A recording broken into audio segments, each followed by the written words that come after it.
Hello Nigerians and welcome to another edition of Politics is Life. My name is Yetunde Makinde. Today I'm discussing Nigeria's population because over time I have consistently heard people argue that Nigeria is overpopulated. So what I'll do in today's program or today's presentation is use empirical statistics to argue in the opposite direction. And today's content is titled Debunking the Fallacy of Population Explosion in Africa in Nigeria and by extension on the African continent. Many of those every time that I've probed those who argue that Nigeria is overpopulated, every time that I've had to probe them, I found that many of them are basically just parroting what they hear on TV, which is what they hear on TV, which often is what emanates from the West, that media houses also are just, broadcasting, and none of these Nigerians who believe this rhetoric have ever checked the veracity of these claims. What they just do is jump on it and begin to parrot it as well, begin to regurgitate what they hear, which is not a good way to live.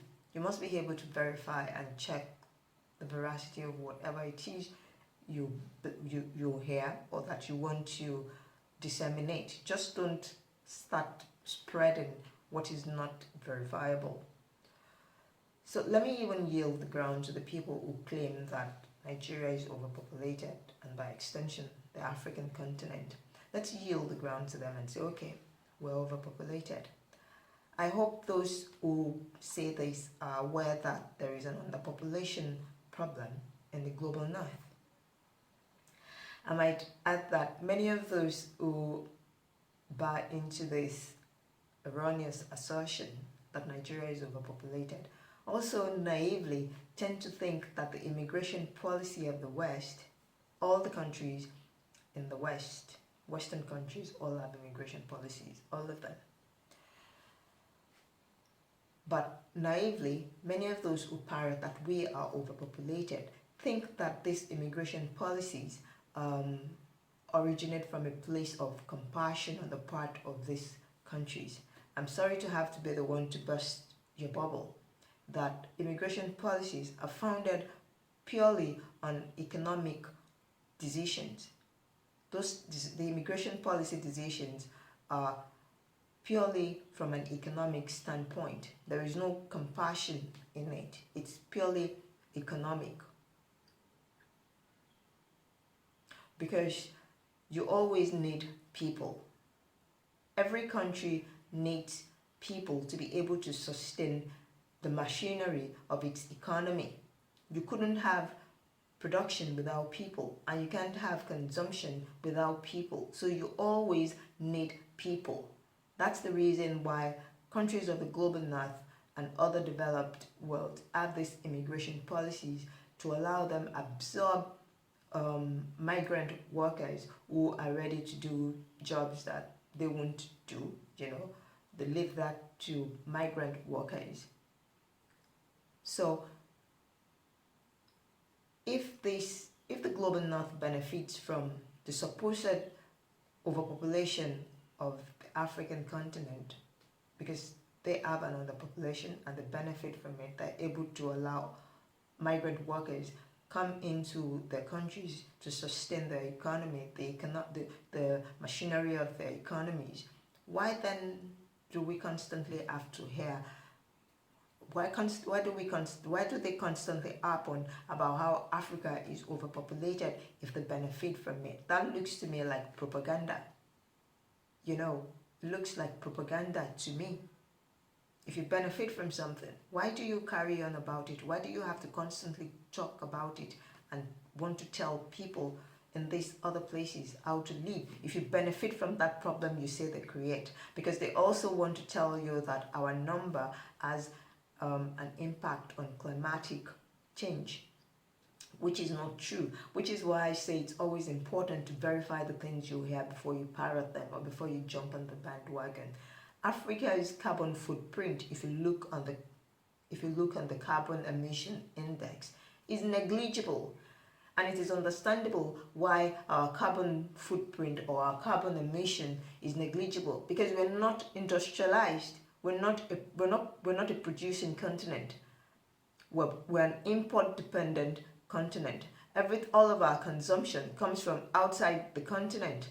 So it only makes sense that our carbon footprint is near zero.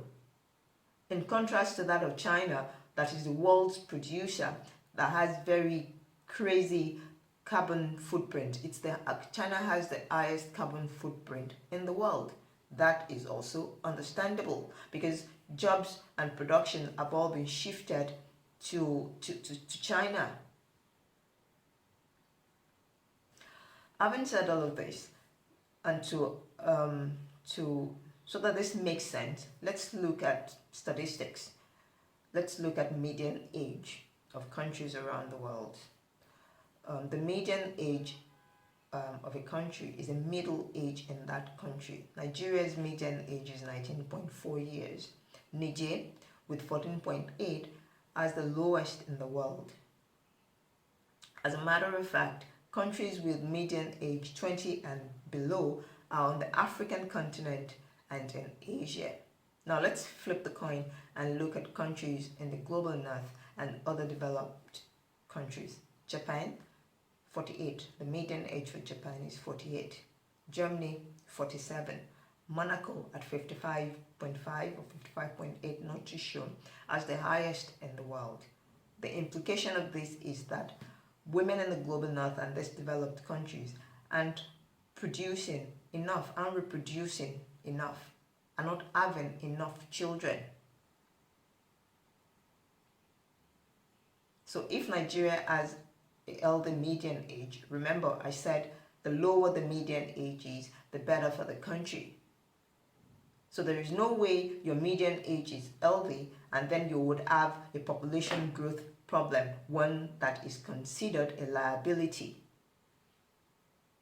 If your median age is healthy, it means that the women in those countries are reproducing at a normal rate, at what is considered healthy.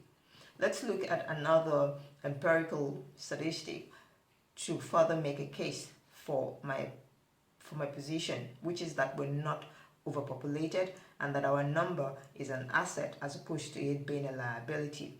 Let's look at EGR and population growth rate. The EGR is the economic growth rate of a country. Nigeria's EGR is 2.4%. Our population growth rate is 2.6%. The implication of this is that the population is growing faster than the economy, which is not good.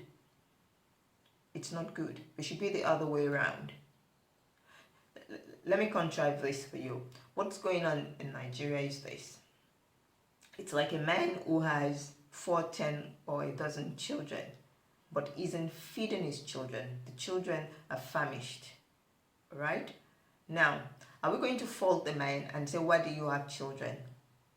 When this man has an arable land that he can actually till, and plant all manner of food crop that he can harvest, and from there feed his children, even have excess that he can sell and have money, have extra funds to buy maybe luxury items now for his children.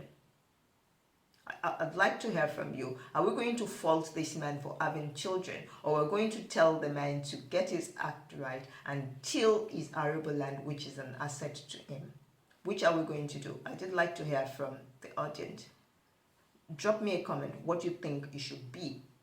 That's exactly what's going on with Nigeria. I'm sure nobody is going to say, oh, you shouldn't have had children to the man. They will tell him, like I said, till your land, man, so that you can feed your children. So what needs to happen in Nigeria is got nothing to do with our population.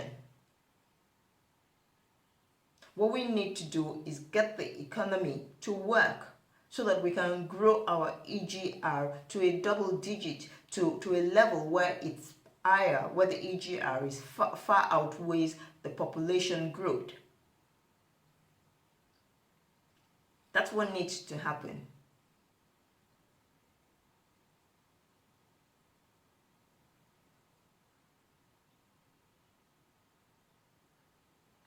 How easy is it to grow a country's AGR to a double digit?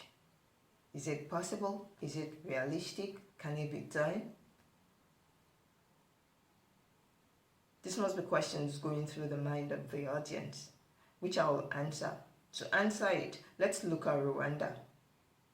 Rwanda has an AGR of 8.4% and a population growth rate of 2.5. That's a notch lower than Nigeria's. What this says is that 2.4, 2.5, 2.6 is a normal range when women are reproducing enough in a country. That's the normal range. But now, tell me, what's the difference between Rwanda and Nigeria, considering the fact that Rwanda is a low-income country, LIC, while Nigeria is MIC, a medium-income country? How is Rwanda able to outperform Nigeria in terms of EGR? How is a low-income country able to do that? The answer is obvious. Leadership. That's what makes the difference. That's what distinguishes Rwanda from Nigeria. It's part of the fact that, Rwanda's population is 12 million. Nigeria is 10 times the size of Rwanda if we use the modest figure of 120 million, as opposed to the over 200 million that many world calculators, population calculators put our number at. Let's work with the modest of 120 million. And Nigeria is 10 times the size of Rwanda, yet Rwanda has has 3 times the size of Nigeria's EGR. Leadership is what sets the two countries apart. According to the National Bureau of Statistics, Nigeria has a workforce of 111 million people. 2017 statistics. All the statistics that I've quoted thus far are from 2017, because during the course of writing my book, much of the data that I used were collated from 2017 and down. So much of the statistics that I use these days when I'm having this conversation is from that period. So 111 million workforce that is not put to use. What percentage of the 111 million workforce that we have is gainfully employed? Just a fraction. So what is it the Rwandan leadership is doing that is not happening in Nigeria? I won't even say that the Nigerian leadership isn't doing, because we don't have leadership in Nigeria. We do not. We only have rulers who rule for their benefit and don't give a hoot about people. So what is it the Rwandan leadership is doing that's not happening in Nigeria? The Rwandan leadership, and note I said leadership, not leader, because no one person can run a country. It has to be the concerted effort of a group of people within a political structure, within a political party. That's how to make a country succeed. No one man can do it. I don't believe so. Maybe depending on the size of the country. If it's a small country, yes, maybe a one man can run the show. But at 120 million, I say this because of those who think that, Nigeria just needs this one president to come and set things right. No, that's not how it works. That's not how leadership works. The Rwandan leadership is vested in infrastructural development. And it is infrastructure that drives productivity. Remember I said earlier that you need people for production.